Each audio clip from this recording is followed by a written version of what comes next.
ಶ್ರಿಯಃಪತ್ತೇ ನಿತ್ಯಾ ಗಣಿತಗುಣಮಾಣಿಕ್ಯ ವಿಶದಪ್ರಭಾ ಜಾಲೋಲ್ಲಾಸೋಪಹತ ಸಕಲಾವದ್ಯ ತವಸೆ ಜಗಜ್ಜನ್ಮಸ್ಥೇಮ ಪ್ರಳಯರಚನಾಶೀಲವಪುಷೇ ನಮೋ ಅಶೇಷಾಮ್ನಾಯ ಸ್ಮೃತಿಹೃದಯ ದೀಪ್ತಾಯ ಹರಯೇ ರಶಬ್ದಾಬ್ಧೌ ಗಾಢಾರಚ ಅದಕ್ಕೆ ಅವ್ರ ಟೀಕಾರ ಹೇಳ ಮಾತಿಗೆ ಒಂದೊಂದು ಅರ್ಥ ಬರೀ ಇದೆಲ್ಲ ನೋಡಿದ್ರೆ ನಮಗೆ ಅರ್ಥ ಆಗುತ್ತೆ. ರಶಬ್ದಾಬ್ಧೌ ಗಾಢ ಅಂದರೆ ಇದನ್ನು ಪ್ರಯೋಜನ ಇಲ್ಲ, ಅದು ಬರಬೇಕು, ಆ ಅರ್ಥದಲ್ಲಿ ತೊಗೋಬೇಕಾಗುತ್ತೆ. ಅರ್ಧ ಗಾಢರೇ ನಾವು ಈ ಗಾಢತ್ವ ಎಲ್ಲಿ ಎಂಡಾಗಬೇಕದು ಅಪರೋಕ್ಷ ಜ್ಞಾನಕ್ಕೆ ಬರಬೇಕು. ಅದು ಬರದೇ ಹೋದರೆ ಏನರ್ಥ, ವೇಸ್ಟ್ ಅಷ್ಟೇ. ಅಷ್ಟು ಬದ್ರಿಗೆ ಹೋದ್ರೆ ಪಾಪ ವಾಪಸ್ ಬರ್ತಾರೆ, ನೋಡಿರಲ್ಲ ಬಿದ್ದೋಗ್ಬಿಟ್ಟಿರ್ತದೆ, 8 ಬಾರ್ಗಟ್ಟೆ ಓಪನ್ ಆಗೋದಿಲ್ಲ, ವಾಪಸ್ ಬಂದುಬಿಡ್ತಾರೆ. ಅವಾಗೇನು ಬದಿರಿ ಯಾತ್ರೆ ಇದು ತುಂಬ ದೂರ ಇರೋದಿಲ್ಲ, ಒಂದು 20-30 ಕಿಲೋಮೀಟ್ರಲ್ಲೇ ಹೆಡಪ್ ಆಗಿಬಿಟ್ಟಿರ್ತಾರೆ. ಆ ಕಡೆ ಕ್ಲಿಯರ್ ಆಗೋದಿಲ್ಲ ಕೆಲವು ಸಲ. ಏನಂತ ಬದಿರಿ ಯಾತ್ರೆ ಆಗಲಿಲ್ಲ ಅಂತಾಯ್ತು, ಅಷ್ಟು ಹತ್ರ ಹೋಗಿ ಕೂಡ ಅದು ಏನು ಎಲ್ಲ ಸಿದ್ಧತೆ ಎಲ್ಲ ವೇಸ್ಟ್ ಇದ್ದಾಗ ಲೆಕ್ಕ. ಆ ರೀತಿ ಆಗೋದ್ರಿಂದಲೇ ಮಾಡಬಾರದು.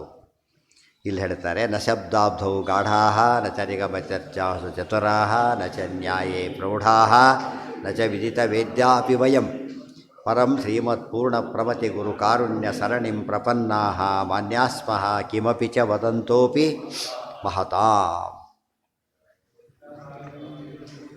ಮುಂದೆ ಹೇಳ್ತಾರೆ, ನಾರಾಯಣಂ ರಿಹಿರಪೂರ್ಣಗುಣೈಕದೇಹಂ ನಿರ್ದೋಷಂ ಆಪ್ಯತಮಪಿ ಅಖಿಲೈಃ ವಾಕ್ಯೈಃ ಅಶೋದ್ಭವಾಚಿತಮಶೇಷ ವಿಶೇಷತೋಪಿ ವಂದ್ಯಂ ಸದಾ ಪ್ರಿಯತಮಂ ಮಮ ಸನ್ನಮಾಮಿ. ಓಂ ಓಂ ಅಥಾತೋರ್ಮ ಜಿಜ್ಞಾಸಾ ಓಂ ಯತ್ ಕುಪಿತಾ ಹಿ ಫಣಚ್ಛಾಯಾ ಸಮೀಕೃತ್ಯಾಪರಂ ಸುಖಂ ಸೇವಂತೆ ಯತ್ಪದಂ ಧೀರಾಃ ತಮುಪಾಸೇ ಶ್ರಿಯಃಪತಿಂ. ನಾನು ಈಗ ನಿನ್ನೆ ಹೇಳಿದರು ಪ್ರಶ್ನೆಗೆ ದೋಷ ನಾ ಹೇಳಿದ ದೋಷದ ಹೇಳಿದ ಇಲ್ಲೇ ವಾಕ್ಯ ಬರುತ್ತಾ ನೋಡಿ. ಸಿದ್ಧೇ ಅರ್ಥೇ ಸಂಶಯೋ ನಯುಜ್ಯತೆ. ಯಾವ ವಿಷಯ ಪ್ರೂವ್ ಆಗಿದೆಯೋ ಅದ್ರ ಬಗ್ಗೆ ಪ್ರಶ್ನೆ ಕೇಳೋದು ಅರ್ಥ, ಸಂಶಯ ಪಡೆದ್ರೂ ಉಪಯೋಗ ಇಲ್ಲ. ತಥೋ ವಿಕಲ್ಪ ಪ್ರಶ್ನೋಪಿ ಇತಿ ಉಕ್ತಂ. ಆದ್ದರಿಂದಲೇ ವಿಕಲ್ಪ ಪ್ರಶ್ನೆನೂ ಮಾಡ್ಲಿಕ್ಕೆ ಹೋಗಬಾರ್ದು. ತತ್ರ ನ ಯುಜ್ಯತೆ ಇತಿ ಕೋರ್ಥ ನ ತಾವನ್ನ ಉತ್ಪದ್ಯತೆ ಇತಿ. ಸಂಶಯ ಬರಬಾರ್ದು ಅಂತಲ್ಲ, ವಿವೇಕಿಗಳಿಗೆ ಬರೋದಿಲ್ಲ, ಉತ್ತರ ಕೊಟ್ಟರೆ ಸಂಶಯ ಪರಿಹಾರ ಮಾಡ್ಕೋಬೇಕಷ್ಟೇ ಹೊರತು ಸಂಶಯಸ್ಥೆ ದಾಟಿಬಿಟ್ಟಿದ್ದೀರಿ ಆಗಲೇ ಅಂತ ಅರ್ಥ. ಸಂಶಯ ವಿಕಲ್ಪ ಪ್ರಶ್ನೋತ್ಪತ್ತೇ ಪ್ರವಿತತ್ವ ನ ಚ ಉತ್ಪನ್ನೋಪಿ ನಿಷ್ಕಾರಣ ಇತಿ ಅಕಾರಣ ಕಾರ್ಯೋತ್ಪತ್ತೇ ಪ್ರಮಾಣ ವಿರುದ್ಧತ್ವ. ಇಷ್ಟೇ ಪ್ರಶ್ನೆಗೆ ಉತ್ತರ ಹೇಳ್ತಾರೆ. ಪ್ರಶ್ನದೋಷಾ ಹಿ ಚತ್ವಾರಃ ಸ್ವವ್ಯಾಹತಿ ಅಸಂಗತಿ ಸಿದ್ಧಾರ್ಥತಾ ಚ ವೈಫಲ್ಯಂ ನತೈ ಸ್ಯಾತ್ ತತ್ವನಿರ್ಣಯ. ಮುಂದಿದೆ ವಿಕಲ್ಪ ಪ್ರಶ್ನದೋಷಾ ಪ್ರಮಾಣವ್ಯಾಹತಿ ಸಿದ್ಧಾರ್ಥತಾ ಇವೇತಿ ನ ಪೃಥಗುಕ್ತಃ. ಪ್ರಮಾಣವ್ಯಾಹತಿ ಸಿದ್ಧಾರ್ಥತಾ ಅನ್ನೋ ಪದದೊಳಗೆ ಪ್ರಮಾಣವ್ಯಾಹತಿ ಅದು ಸೇರಿಕೊಂಡಿರೋದ್ರಿಂದ ಪ್ರತ್ಯೇಕ ಹೇಳಲಿಲ್ಲ. ಸ್ವವ್ಯಾಹತಿ ಯಥಾ ವಂದ್ಯಾ ಕಿಂ ಪುತ್ರವತಿ ನವಾ ಇತಿ. ಕೆಲವು ಆ ಬಂಜೆಗೆ ಮಕ್ಕಳಿದ್ದಾರೋ ಇಲ್ವೋ ಅಂತ ಕೇಳಿದ್ರು. ಬಂಜೆಗೆ ಮಕ್ಕಳಿದ್ದಾರೋ ಇಲ್ವೋ, ಏನರ್ಥ ಹೇಳಬೇಕು ಅದಕ್ಕೆ? ಈ ಶಶಿವಿಷಾಣ ಶಾರ್ಪ್ ಇದೆಯೋ ಇಲ್ವೋ, ಏನು ಯಾತಕ್ಕೆ ಕೇಳಬಾರ್ದು? ಇಲ್ಲೇ ಇಲ್ಲ ಫಸ್ಟ್ ಆಫ್ ಆಲ್, ಗೊತ್ತಾಯ್ತಾ? ಆದ್ದರಿಂದ ಏನು ಹೇಳಬಾರ್ದು ಅದಕ್ಕೆ? ಸೌವ್ಯಾಹತಿ ಅಂತ. ಯಾವಾಗ ನೀವು ಶಶಿವಿಷಾಣ ಅಂತ ಕರಿತೀರೋ ಪದಾರ್ಥನೇ ಇಲ್ಲ ಅಂತ ಅರ್ಥ. ಅದು ಎಷ್ಟು ಶಾರ್ಪ್ ಇದೆ ಅಂತ ಕೇಳೋದು ಕೊಟ್ಟರೆ ಏನಾಗುತ್ತೆ? ಭಾಳ ತಪ್ಪು.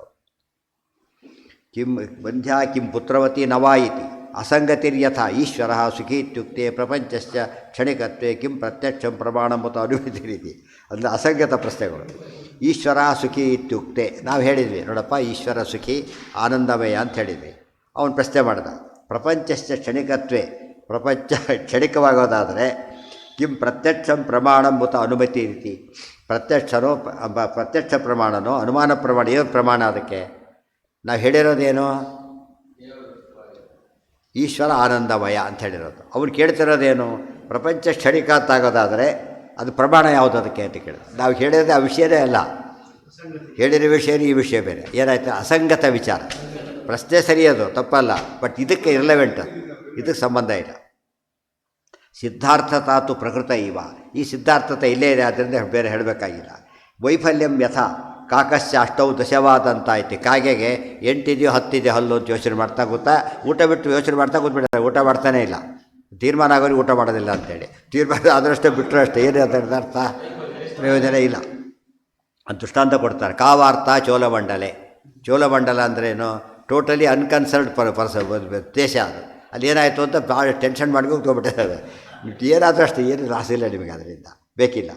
ವೈಫಲ್ಯಂ ಇತ್ಯತಃ ಪರಂ ಇತ್ಯ ಶಬ್ದೋ ಅಧ್ಯಾಹಾರ್ಯ. ವೈಫಲ್ಯಂ ಆದಮೇಲೆ ಇತ್ಯತಃ ಪರಂ ಶಬ್ದೋ ಅತಃ ಪರಂ ಈ ಶಬ್ದ ಓದ್ಕೋಬೇಕು, ಇತಿ ಸೇರಿಸ್ಕೋಬೇಕು, ಇತಿ ಚತ್ವಾರ ಅಂತ ಸೇರಿಸ್ಕೋಬೇಕು ಅಂತ ಅರ್ಥ. ಅಯಮಭಿಸಂಧಿ ಸ್ವವ್ಯಾಭಾರಿ ಸ್ವವ್ಯಾಹತ್ಯಾದಿಕಂ ತಾವತ್ರಯಂ ಪ್ರಶ್ನದೂಷಣಂ ಭವತ್ತೇವ. ಸ್ವವ್ಯಾಹತ್ಯಾದಿಗಳ ಪ್ರಶ್ನದೂಷಣಗಳು ಪ್ರತಿಜ್ಞಾ ಅರ್ಥಾಂತರಾದೇ ನಿಗ್ರಹ ಸ್ಥಾನತ್ವೇನ ಪ್ರಾಮಾಣಿಕೈ ಪರಿಗಣಿತತ್ವಾತ್ ತಸ್ಯ ಅನುಪಪನ್ನತಾ ಕೀದೃಶಿ ಏನ ದೂಷಣತ್ವಮಿತಿ ವಕ್ತವ್ಯಂ ಅಥ ಮನ್ಯೇತ. ಯಾವ ದೋಷ ನಮಗೆ ಹೇಳ್ತೀರಿ ಅಂತಾರೆ ಆಚಾರ್ಯ ಚೆಲ್ಲ ಕೊಟ್ಟು ಉತ್ತರ ಹೇಳ್ತಾರೆ. ನತೈಶ್ಯಾತ್ ತತ್ವ ಅಂಥ ಪ್ರಶ್ನೆಗಳಿಂದ ಏನಾಗೋದಿಲ್ಲ, ತತ್ವನಿರ್ಣಯ ಆಗೋದಿಲ್ಲ. ಯಾವ ಪ್ರಶ್ನೆಗಳನ್ನು ಕೇಳೋದರಿಂದ ತತ್ವನಿರ್ಣಯ ಪ್ರಯೋಜನ ಇಲ್ಲ, ಅಂಥ ಪ್ರಶ್ನೆ ಕೇಳೋದರಲ್ಲಿ ಅರ್ಥ ಇಲ್ಲ, ಅಂಥ ಪ್ರಶ್ನೆ ಕೇಳಬಾರದು. ತತ್ವನಿರ್ಣಯ ವೈಲೌಮ್ಯಂ ಸ್ಯಾದ್ವಾದೇಪಿ ನಿಗ್ರಹ. ತತ್ವನಿರ್ಣಯ ಆಗೋದಿಲ್ಲ ಅಂತ ಹೇಳಿದರೆ ಅದು ಮಾಡಿದ್ದೆಲ್ಲ ವ್ಯರ್ಥವಾದ್ದರಿಂದ ನಿರ್ಣಯಕ್ಕೆ ಉಪಯೋಗ ಬರೋದಿಲ್ಲ. ಆದ್ದರಿಂದ ಅಂಥ ಕೆಲಸ ಮಾಡೋಕ್ಕೆ ಹೋಗಬಾರ್ದು. ತತ್ವನಿರ್ಣಯ ವೈಲೋಮ್ಯ ಅಂದ್ರೇನು? ಪ್ರಾತಿಲೋಮ್ಯ ವೈಲೋಮ್ಯ ಅರ್ಥನೇ ಅದೇ. ಅನುಲೋಮ ಆಗಬೇಕು. ಅನುಲೋಮ ಅಂದರೆ ಅನುಸಾರವಾಗಿದ್ದರೆ ಸರಿ, ಅದು ವಿರುದ್ಧವಾಗಿದ್ದರೆ ಅದು ಪ್ರಶ್ನೆಗಳಿಗೆ ಏನೂ ಪ್ರಯೋಜನ ಇಲ್ಲ. ಅದು ಕೇಳಿದಾಗ ಏನಂತ ಪರಾಜಯ ಸ್ಯಾತ್ ಪರಾಜಯ, ಅದು ಕೇಳಿದವನು ಸೋತಂತೆ ಲೆಕ್ಕ ಅಲ್ಲಿಗೆ. ಉದ್ಭಾವನೀಯಮೇವ ಸ್ಯಾನ್ನ ಕಥಾವಸ್ಥಿತಿರ್ಭವೇತ್ ವಿಜಿಗೀಷು ಕಥಾಯಾಂತೂ ಕಥಾವಸ್ಥಿತಿ ಕಾರಣಂ. ಉದ್ಭಾವನೀಯ, ಇಲ್ಲಿ ವಾದಕಥಾ ಬೇರೆ ಜಲ್ಪಕಥಾ ಬೇರೆ. ಶಿಷ್ಯ ಒಂದು ತಪ್ಪು ಪ್ರಶ್ನೆ ಕೇಳಿಬಿಡ್ತಾನೆ. ಅವಾಗೇನು ಮಾಡೋ ಗುರುಗಳು, ಸೋತಿ ಹೋಗು ಅಂತ ಕಳಿಸ್ಬಿಡ್ಬಾರ್ದು. ಏನು ಹೇಳ್ಬೇಕಾತನಿಗೆ ಅಂತ ಪ್ರಶ್ನೆ ಕೇಳಬಾರ್ದು, ಉಪಯೋಗ ಆಗಲ್ಲ ಅಂತ ಎಜುಕೇಟ್ ಮಾಡಬೇಕು ಅವನನ್ನು. ಒಟ್ಟು ಜಲಪದಲ್ಲಿ ಬಂದಾಗ ಅವನು ಸೋತ ಅಂತ ಕಳಿಸಿಬಿಡ್ಬೇಕು. ಯಾಕೆ ಅವನು ಬಂದಿರೋ ಭಾರಿ ಬುದ್ಧಿವಂತ ಅಂತ ಹೇಳಿದ್ರೆ ಬಂದಿರೋದು, ಭಾರಿ ಬುದ್ಧಿವಂತ ನಿಮಗಿಂತ ಬಂದಿದ್ದಾನೆ ಅವನೀಗ. ಸೋತ ಕತೆ ಮುಗೀತಲ್ಲ ಅಷ್ಟೇ. ಅದು ನೋಡಿ, ಅದು ವಾಕ್ಯ. ಉದ್ಭಾವನೀಯವೇವ ಸ್ಯಾತ್ ನ ಕಥಾವಸ್ಥಿತಿರ್ಭವೇ. ಶಿಷ್ಯ ವಾದಕತೆ ಕೇಳಿದಾಗ ನೋಡಯ್ಯ ತಪ್ಪು ಪ್ರಶ್ನೆ ಕೇಳಿದ್ದೆ, ದಡ್ಡ ಹೋಗು ಗೆಟೌಟ್ ಅಂತಾಗಲ್ಲ ಹೇಳಬಾರ್ದು. ತಿಳಿಸ್ಬೇಕು. ಅವನು ಅರ್ಥ ಮಾಡಿಕೊಂಡ, ತಪ್ಪಾಯಿತು ಮುಂದೆ ಹೇಳಿದೆ, ಸರಿ ಹೋಯಿತು. ವಿಜಿಗೀಷು ಕಥಾಯಾಂತು. ವಿಜಿಗೀಷು ಕಥಾ ಅಂದರೆ ಯಾವುದು? ಜಲ್ಪ. ವಿಜಿಗೀಷು ಅಂದರೆ ಏನು? ಸ್ಪರ್ಧೆ ಇರೋದು. ಜಲ್ಪದ ಮುಖ್ಯ ಉದ್ದೇಶ ಏನು? ಸ್ಪರ್ಧೆನೇ. ಆದರೆ ಅಲ್ಲಿ ಮಾತ್ರ ಆಯಿತು. ತಪ್ಪು ಮಾಡಿದಾಗ ಏನಂತ ಹೇಳಬೇಕು ಅವನಿಗೆ? ಕಥಾ ಅವಸ್ಥಿತಿ ಅಂದ್ರೇನು? ವಿಷಯ ಮುಗೀತದು, ಡಿಫೀಟೆಡ್, ರಿಸಲ್ಟ್ ಬಂತು ಅಂತ ಅರ್ಥ. ರಿಸಲ್ಟ್ ಬಂತು, ಅವನು ಸೋತ ಅಂತಲೇ ಅರ್ಥ. ಕಥಾವಸ್ಥಿತಿರ್ಭವೆ ತತ್ವನಿರ್ಣಯ ವಾದೇ ಇತಿ ಅನುವರ್ತತೆ. ಅವಸೀಯತೆ ಅನೇನೇತಿ ಅವಸ್ಥಿತಿ. ವಿಜಿಗೀಷು ಕಥಾಯಾಂ ಜಲ್ಪವಿತಂಡಾ ಲಕ್ಷಣಾಯಾಂ ಕಥಾವಸ್ಥಿತಿ ಕಾರಣಂ ಸರ್ವವಿಧಿ ನಿಗ್ರಹಸ್ಥಾನಮಿತಿ ಶೇಷಃ ಏತದುಕ್ತಂ ಭವತಿ. ಮುಂದೆ ಒಟ್ಟಿದ್ರೆ ಏನು ತಿಳ್ಕೊಂಡಾಗಾಯ್ತು? ಈಗ ನಮಗೆ ಅನುವ್ಯಾಖ್ಯಾನವೂ ಅರ್ಥ ಆಯಿತು, ಜೊತೆಗೆ ಭಗವದ್ಗೀತೆ ಅರ್ಥ ಆಯಿತು. ತದ್ವಿದ್ಯೆ ಪ್ರಣಿಪಾತೇನ ಪರಿಪ್ರಶ್ನೇನ ಸೇವೆಯ. ಆಗ ಯಾವ ರೀತಿ ಪ್ರಶ್ನೆ ಕೇಳಿದ ಅರ್ಜುನ, ಎಲ್ಲೋ ಕೃಷ್ಣಕ್ಕೆ ತಪ್ಪು ಕೇಳ್ತಿ ಅಂತ ಅನಿಸ್ಕೊಳ್ಳಿಲ್ಲ. ಸರಿಯಾದ ಪ್ರಶ್ನೆ ಕೇಳಿ ಇಷ್ಟೋ ಸೇವೆ ದೃಢವಿಧಿ ತತ್ವ ವಕ್ಷಾಭಿತೇಹಿತ ಮತ್ತು ಅಪ್ರಿಷಿಯೇಟ್ ಮಾಡಿ ಕೃಷ್ಣ ಉತ್ತರ ಕೊಡ್ತಾ ಇದ್ದ. ಅಂಥ ಪ್ರಶ್ನೆ ಕೇಳಬೇಕು, ಅವ್ರು ಬೇರೆ ಕೇಳಬಾರ್ದು.